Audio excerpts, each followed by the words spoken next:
अस्सलाम वालेकुम स्टूडेंट्स, आज हम बात करेंगे introduction to biology lecture number 9, impact of biology for welfare of mankind.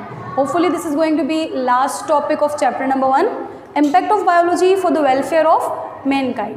Biology का क्या इम्पैक्ट है, बायोलॉजी की क्या इन्फ्लुएंस है मैनकाइंड से, पर्टिकुलरली मुराद है ह्यूमन को वेलफेयर प्रोवाइड करने के लिए, कंफर्ट प्रोवाइड करने के लिए बायोलॉजी क्या किरदार अदा कर रही है। क्या कोई ऐसी इन्फॉर्मेशन भी बायोलॉजी प्रोवाइड करती है जिसके ज़रिए ह्यूमन को कोई ना कोई ईज़, कंफर्ट प्रोवाइड किया जा सके, कोई आसानी पैदा की जा सके ह्यूमन के लिए।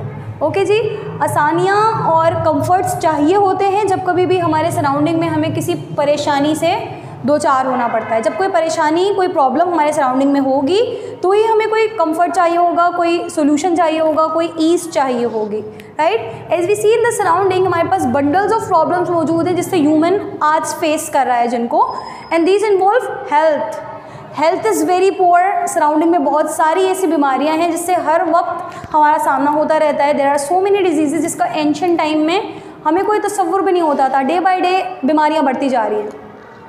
हमारे पास फूड की बहुत कमी मौजूद है, जितने सर्वाइवर्स हैं उतना फूड नहीं है, जितनी पॉपुलेशन है उसको बैलेंस करने के लिए उतना फूड हमारे पास मौजूद नहीं है। उसके साथ साथ हमारा इन्वायरमेंट भी इतना क्लीन नहीं है जिसमें हमारी हेल्थ बड़े अच्छे से चल सके, हम बहुत अच्छे से सर्वाइव कर सकें, ऐसा इन्वायरमेंट भी हमारे पास मौजूद नहीं है। पीने के लिए पानी साफ़ नहीं है, जिस एयर में हम रेस्पायर कर रहे हैं, सांस ले रहे हैं, वो एयर साफ़ नहीं है। जहाँ पे रह रहे हैं वो इन्वायरमेंट, वो लैंड बड़ी पोल्यूटेड है, गंदी है, ठीक है। सो इन तमाम प्रॉब्लम्स को हम फेस कर रहे हैं और इन तमाम प्रॉब्लम्स से निकलने के लिए बायोलॉजी हमें स्टफ़ प्रोवाइड करती है, इन्फॉर्मेशन प्रोवाइड करती है, नॉलेज प्रोवाइड करती है।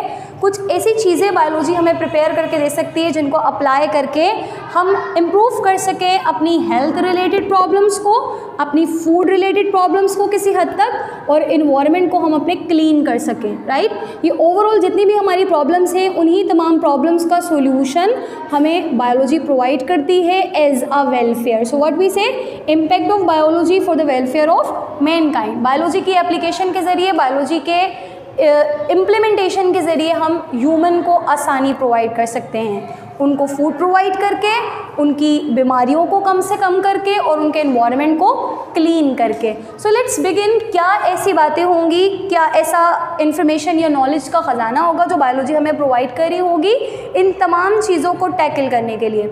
सो बायोलॉजी के बहुत सारे इम्पैक्ट्स हैं, बहुत सारी एप्लीकेशंस हैं जिनका अल्टीमेट टास्क इन चीज़ों को कम करने के लिए है। वो क्या क्या हैं? बायोलॉजी हमारी हेल्थ को इम्प्रूव करेगी, बायोलॉजी हमारे फूड को इम्प्रूव करेगी, बायोलॉजी हमारे इन्वायरमेंट को इम्प्रूव करेगी। किस तरीके से इम्प्रूव करेगी, ठीक है, वो इस पर्टिकुलर टॉपिक में हमें डिस्कस करना है, समझना है।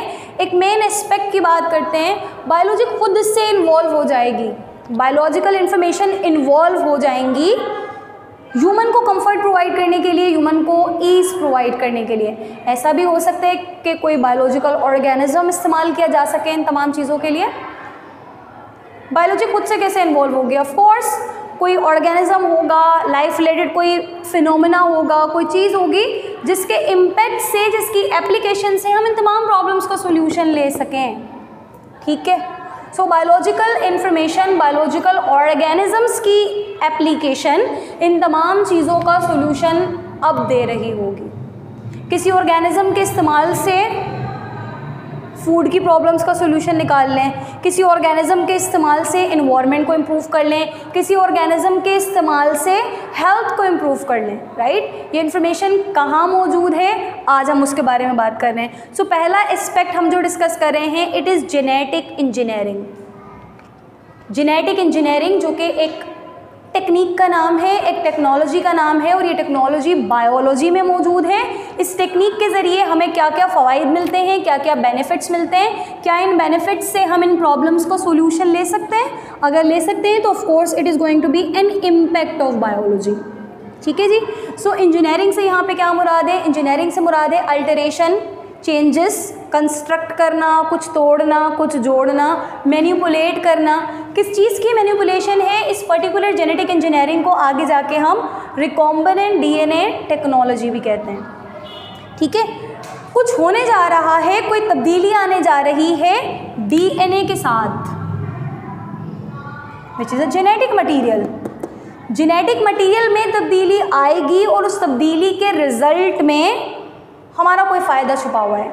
ओके, सो डीएनए में ही तब्दीली आना क्यों ज़रूरी है? As we discuss in the previous lecture हमने जेनेटिक्स की बात की थी और वहाँ पे ये कहा था कि ये जो डीएनए है it is the carrier of characters, it is the carrier of information. आप जो कुछ हैं, आपकी बॉडी जो प्रिपेयर करती है, आप जो फंक्शन परफॉर्म करते हैं, आप अगर कोई चीज़ प्रिपेयर करते हैं, फॉर एग्जांपल आपकी बॉडी में हीमोग्लोबिन पाया जाता है। ये हीमोग्लोबिन कहाँ से आया? इस हीमोग्लोबिन को बनाने तक की इन्फॉर्मेशन किसके पास मौजूद है? This DNA is having that. Okay, so आपके पास जो कोई चीज़ बॉडी में मौजूद है उस तमाम के बनने की, उसके काम करने की, उसके एक्सप्रेस होने की सारी इन्फॉर्मेशन कहाँ पे मौजूद है? In this DNA.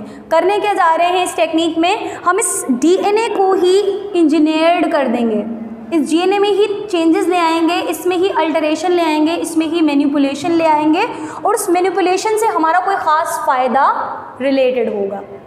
ठीक है, सो किस तरीके से मैनिपुलेट करेंगे? व्हाट इज़ जेनेटिक इंजीनियरिंग और रिकॉम्बिनेंट डीएनए टेक्नोलॉजी या technique? It is the alteration और manipulation of the genetic material of an organism. किसी ऑर्गेनिज्म के जेनेटिक मटीरियल को तब्दील कर देंगे, मैनिपुलेट कर देंगे। रीज़न मैंने बताया, इनमें से कोई रीज़न होगा। रीज़न होगा कुछ ऐसा बनाना जिससे इन्वायरमेंट की परेशानियां ख़त्म की जा सकें, कुछ ऐसी चीज़ तैयार करना जिससे हेल्थ इंप्रूव हो जाए, कुछ ऐसी चीज़ प्रिपेयर करना जिससे फूड की प्रोडक्टिविटी या उससे रिलेटेड कोई मसला हल होता हो। ओके जी, सो कर क्या रहे हैं हम? पर्टिकुलरली डीएनए को मैनिपुलेट करेंगे अपनी किसी कॉज के लिए और इस मैनिपुलेशन में हमारा मतलब क्या होगा? फॉर एग्जाम्पल एक मैनिपुलेशन की एग्जाम्पल डिस्कस कर रहे हैं हम। I am having a human DNA. ये मेरे पास एक ह्यूमन डीएनए मौजूद है, ह्यूमन सेल में से मैंने इसको निकाला है और इस डीएनए के बहुत सारे सेगमेंट्स होंगे। एक पर्टिकुलर सेगमेंट्स को मैंने हाईलाइट कर लिया और मैंने कहा कि इसमें जो इन्फॉर्मेशन है it is use for making insulin. As I said कि डीएनए क्या बनाता है भाई? It is a carrier of information. इसके पास एक बंडल ऑफ इन्फॉर्मेशन होता है जिसको एक्सप्रेस करने के बाद ये कुछ भी बना लेता है, कुछ भी करवा लेता है। तो मेरे पास ह्यूमन सेल में इंसुलिन बनाने वाला डीएनए का एक छोटा सा हिस्सा भी मौजूद है। What is insulin now? Insulin एक ड्रग है, ये एक केमिकल है, ये एक प्रोटीन है जो कि आपके ग्लूकोज लेवल को मेंटेन करता है। जिसकी बॉडी में ये नहीं होता उसको हाइपर ग्लाइसीमिया हो जाता है या उसको हाई शुगर रहती है। ठीक है, सो क्या बात हम कर रहे हैं कि ह्यूमन सेल में से मैंने उसका डीएनए निकाला है और उस डीएनए में से मैं क्या चाह रही हूँ? इस पर्टिकुलर सेगमेंट्स को निकाल लूँ। इस सेगमेंट को मैंने निकाला क्योंकि ये क्या काम करता है? इंसुलिन बनाता है। ठीक है, अब जितना ज़्यादा ये सेगमेंट होगा उतनी ही ज़्यादा रिजल्ट में मुझे इंसुलिन मिल पाएगी और जितनी ज़्यादा मेरे पास इंसुलिन होगी उतना ही ज़्यादा, अगर मेरे सराउंडिंग में कोई शुगर का पेशेंट मौजूद है और उसकी बॉडी इंसुलिन नहीं बना सकती है तो मैं उसको इंजेक्टेबल फॉर्म में वो प्रोवाइड कर सकूँगी। गेटिंग? क्या किया अब हमने किसी तरीके से हेल्थ की इम्प्रूवमेंट का रास्ता निकाला। किसके ज़रिए? लिविंग ऑर्गेनिजम्स के ज़रिए। किया मैंने क्या? ह्यूमन सेल लिया, उस सेल से मैंने उसके डीएनए का एक छोटा सा पार्ट अलहदा कर लिया। वो पार्ट क्या करता था? इंसुलिन बनाता था। अब मुझे इस इंसुलिन बनाने वाले पार्ट्स की बहुत सारी कॉपीज़ चाहिए। ये कॉपीज़ ह्यूमन सेल में नहीं बन सकती। जिस सेल से मैं इसको निकाल रही हूँ उसमें नहीं बन सकती क्योंकि उस सेल में उतनी ही कॉपीज़ बनेगी जितनी उस ह्यूमन को रिक्वायर्ड है। मुझे बनाना है इस इंसुलिन को बल्क में, तो मुझे इस डीएनए सेगमेंट्स की बहुत सारी बेशुमार कॉपीज़ चाहिए होंगी। उसके लिए मैं क्या कर रही हूँ? इस डीएनए सेगमेंट को बार बार ग्रो करवाना है और इसको बार बार ग्रो करवाने के लिए मैंने क्या किया? इसको यहाँ से सेपरेट किया और सेपरेट करके इंट्रोड्यूस कर दिया into a bacterial cell.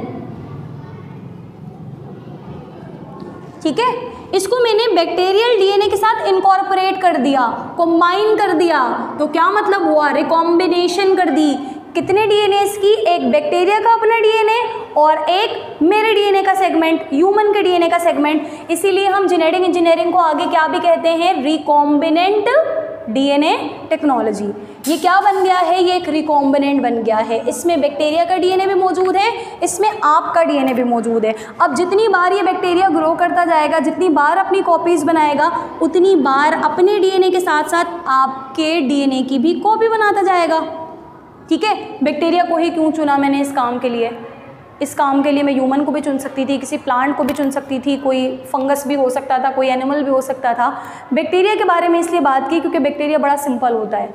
Bacteria की बॉडी एक ही सेल पर मुश्तमिल होती है, तो एक सेल बहुत जल्दी ग्रो कर पाता है। विद इन आवर एक बैक्टीरिया आपको बहुत सारे बैक्टीरिया दे सकता है, ठीक है। सो इस टेक्निक के लिए हमें लिविंग ऑर्गेनिजम्स का सहारा लेना पड़ता है ह्यूमन रिलेटेड किसी प्रॉब्लम को सॉल्व करने के लिए। एज आई सेड, इस पर्टिकुलर एग्जाम्पल में मेरे पास प्रॉब्लम थी, भाई शुगर हो रही है,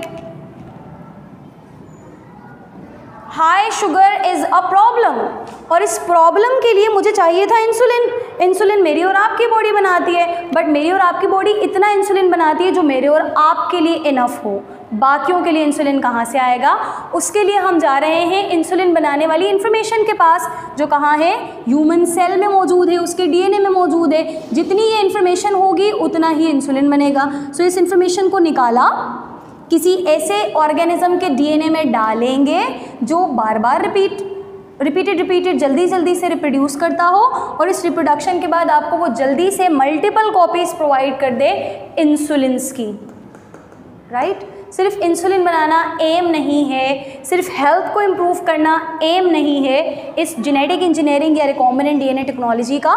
इसके एम्स बहुत सारे हैं। It is involve in the preparation of health related drugs, जैसे मैंने इंसुलिन की एग्जांपल दी, बहुत सारी और भी हो सकती हैं। It is involve in the preparation of useful chemicals like growth hormone. Plants को उनकी अच्छी ग्रोथ के लिए, एनिमल्स को उनकी अच्छी ग्रोथ के लिए इंजेक्शंस लगाए जाते हैं, इंजेक्टेबल फॉर्म में प्रोवाइड किया जाता है ग्रोथ हार्मोन, जिनसे उनकी ग्रोथ बड़ी अच्छी हो जाती है। सो ये ग्रोथ हार्मोन भी इसी टेक्निक के ज़रिए प्रिपेयर किया जा सकता है। ह्यूमन बॉडी में पाए जाने वाले बहुत सारे काम आने वाले केमिकल, हिस्टामिन इज एग्जाम्पल, बहुत सारे और भी हैं, वो सारे इसी टेक्निक्स के ज़रिए प्रिपेयर किए जा सकते हैं। इस टेक्निक के ज़रिए हम प्लांट को इम्प्रूव कर सकते हैं। प्लांट जिस इन्वायरमेंट में ग्रो कर रहा है वहाँ पे उसको कोई नुकसान ना पहुँचा सके। प्लांट तो ग्रो करता है लेकिन कोई इंसेक्ट आकर उसको हार्म करता है। प्लांट को इंसेक्ट प्रूफ बना सकते हैं, प्लांट को पेस्ट प्रूफ बना सकते हैं, प्लांट को जर्म प्रूफ बना सकते हैं, कुछ ऐसे केमिकल्स प्लांट में इंट्रोड्यूस करके जो हम इसी टेक्निक से प्रिपेयर कर लें। इन्वायरमेंट को इम्प्रूव किया जा सकता है किसी हद तक इस पर्टिकुलर टेक्निक से। कुछ ऐसे बैक्टीरिया या कुछ ऐसे माइक्रोब प्रोड्यूस कर लें जो इन्वायरमेंट से पोल्यूशन को ख़त्म कर देते हैं, ठीक है जी। सो इस पर्टिकुलर टेक्निक में हम अपनी मर्जी के मुताबिक डीएनए प्रिपेयर कर रहे हैं, हम मैनिपुलेट कर रहे हैं डीएनए को। सो जब डीएनए आ जाएगा तो हमारी डिज़ायरेबल इन्फॉर्मेशन भी आ जाएगी। अब जो चाहें उस इन्फॉर्मेशन से कर सकते हैं, जिस कॉज के लिए चाहें उस इन्फॉर्मेशन का इस्तेमाल हो सकता है। इस पर्टिकुलर एस्पेक्ट को पढ़ने के बाद आई डोंट थिंक कि बाकी एस्पेक्ट को पढ़ने की आपको ज़रूरत पड़ती है, बट फॉर्मली उनको भी हम डिस्कस कर लेते हैं। सो दूसरा एस्पेक्ट क्या है हमारे पास? Impact of biology in health. Health के लिए आपके पास जो प्रॉब्लम होगी वो क्या है? It is in the form of disease. आपके सराउंडिंग में बहुत सारी डिजीज़ेस मौजूद हैं जो कि हेल्थ को आपकी ख़राब करती हैं। इन तमाम डिजीज़ेस को टैकल करने के लिए लिविंग ऑर्गेनिजम्स अपना बड़ा रोल प्ले करते हैं, और उन्हीं लिविंग ऑर्गेनिजम्स का इस्तेमाल करके हमने इन डिजीज़ेस को टैकल किया है through vaccines and antibiotics. Vaccine क्या है भाई? दीज आर वीक और किल्ड forms of microorganisms। ये वीक और किल्ड फॉर्म है माइक्रो ऑर्गेनिजम्स की, और इनके इंट्रोडक्शन से किसी भी डिजीज़ और मेनी डिजीज़ को टैकल किया जा सकता है। For example polio. ये किन किन डिजीज़ के अगेंस्ट आपको प्रिवेंशन प्रोवाइड करती हैं, सपोर्ट प्रोवाइड करती हैं? Polio is one of them. आपके पास मीज़ल्स है जिसको खसरा कहते हैं, आपके पास पॉक्सेस हैं, स्मॉल पॉक्सेस एक्सेट्रा। बहुत सारी डिजीज़ेस हैं जिनके लिए हम वैक्सीन्स बनाते हैं और उनको टैकल कर लेते हैं, उनको रोक लेते हैं। बचपन में हमने एक लॉन्ग प्रैक्टिस की, 5 इयर्स तक हमने कुछ ड्रॉप्स ओरली लिए।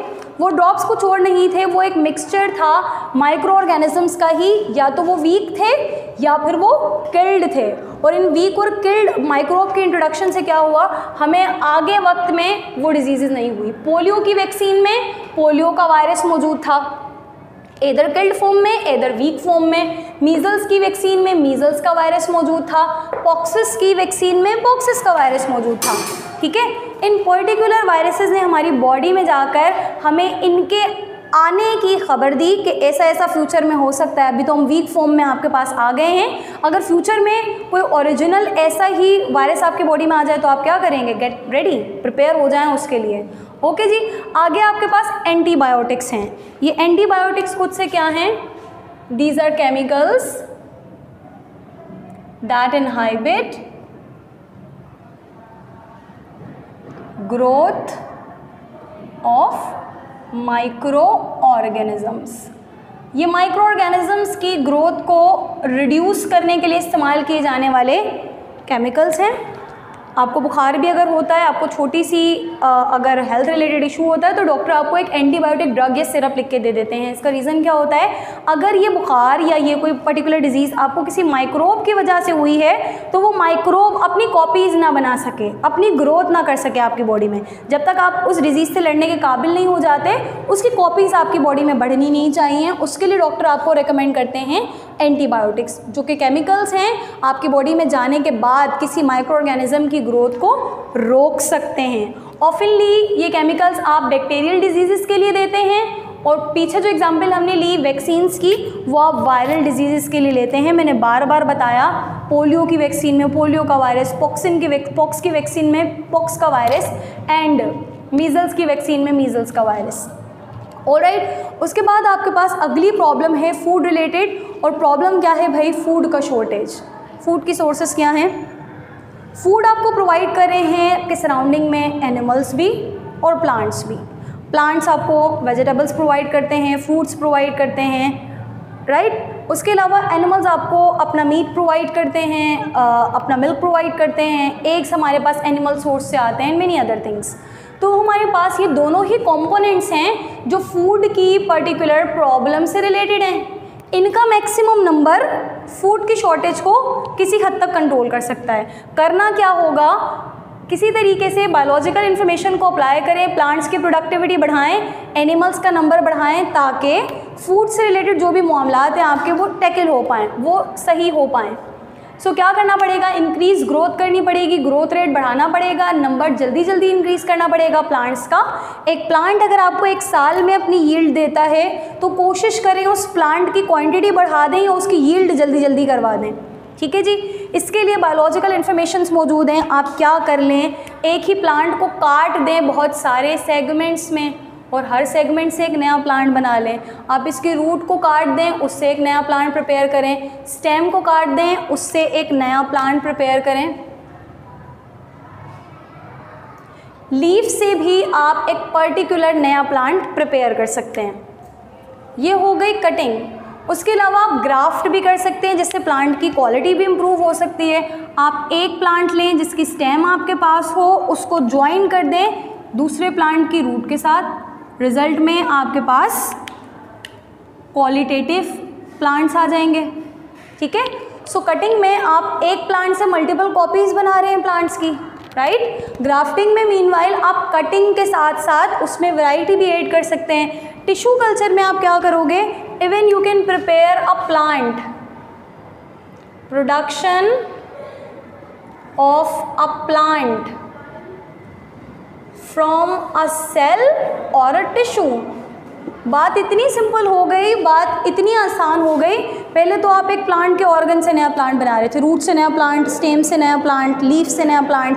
अब आप क्या कर रहे हैं? इस टिश्यू कल्चर में आप एक सेल से एक नया प्लांट बना सकते हैं।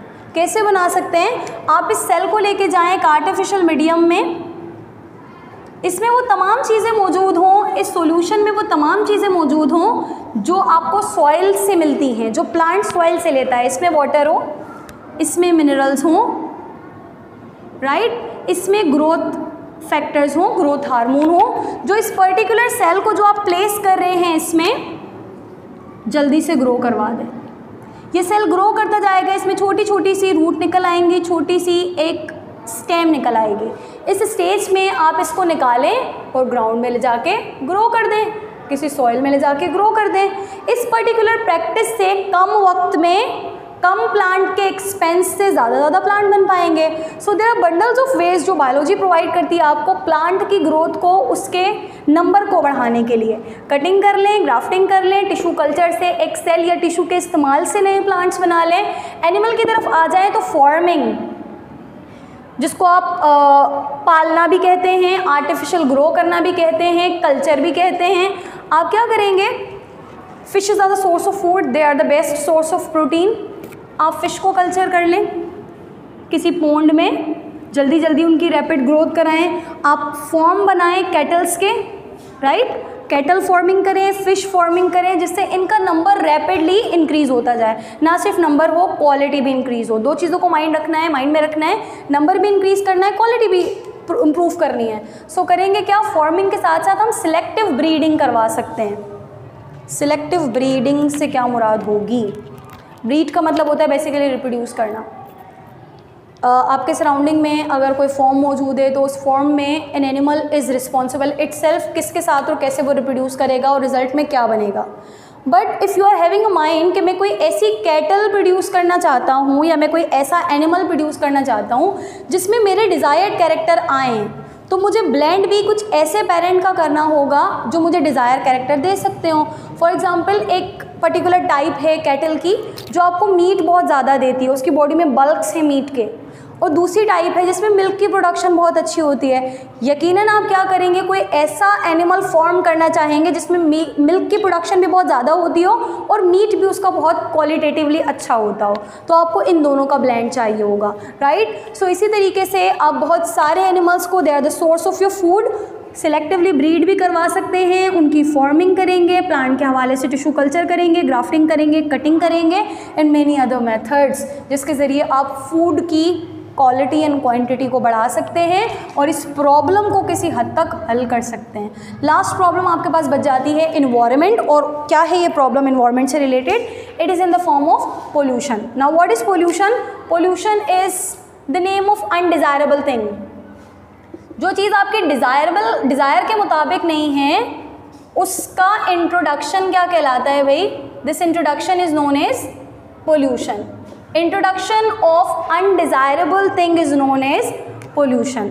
आपके इन्वायरमेंट में आपके डिज़ायर के मुताबिक चीज़ें होनी चाहिए। एयर उतनी क्लीन, उतनी साफ़ जिसमें आपको सांस लेना है, पानी उतना क्लीन, उतना साफ़ जो आपको पीना है या इस्तेमाल करना है, जगहें इतनी साफ़, लैंड इतनी क्लीन और अच्छी जिस पे आप अच्छे से सर्वाइव कर सकें।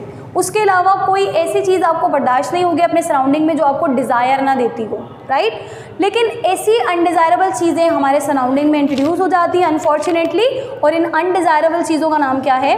पोल्यूशन है।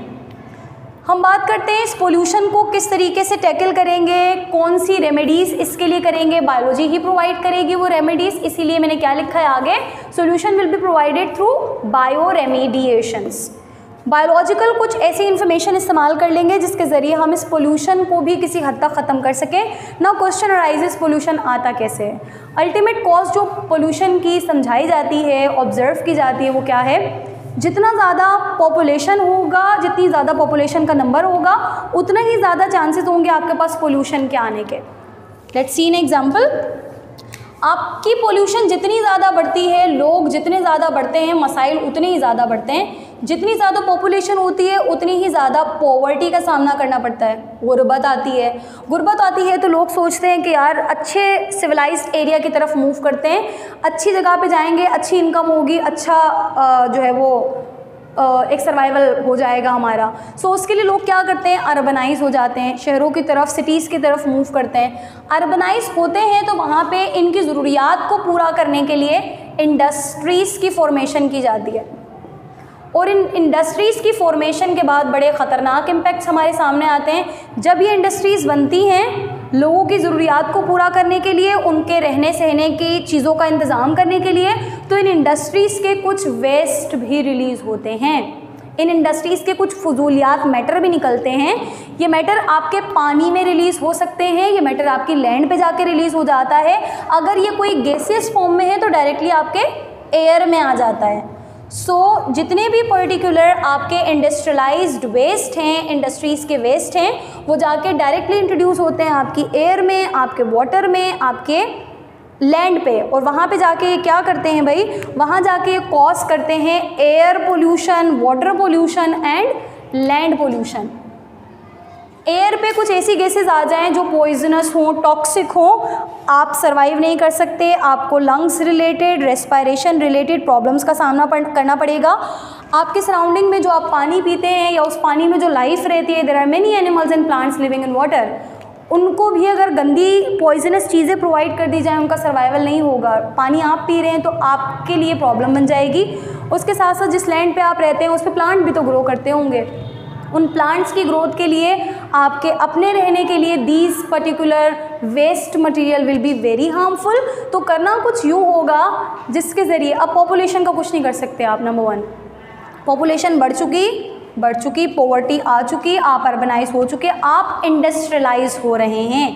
इन इंडस्ट्रियलाइजेशंस के दरमियान जो ये वेस्ट रिलीज़ करती है, इनको पाबंद करें, ये वेस्ट डायरेक्टली इंट्रोड्यूस ना हो आपके एयर में, आपके वाटर में, आपके लैंड में, इनके कुछ अल्टरनेटिव्स निकाले जाएं, टॉक्सिसिटी कम की जाए, इनका जो जहरीलापन है उसको किसी हद तक मिनिमाइज़ किया जाए जिसमें डायरेक्टली आपका नुकसान ना हो। थर्डली, अगर लैंड पर कोई चीज़ चली भी जाती है, वाटर में कोई चीज़ आ भी जाती है, तो कुछ ऐसी रेमीडियल इन्फॉर्मेशन बायोलॉजी आपको प्रोवाइड करे जिसके ज़रिए आप इनको रोक सकें।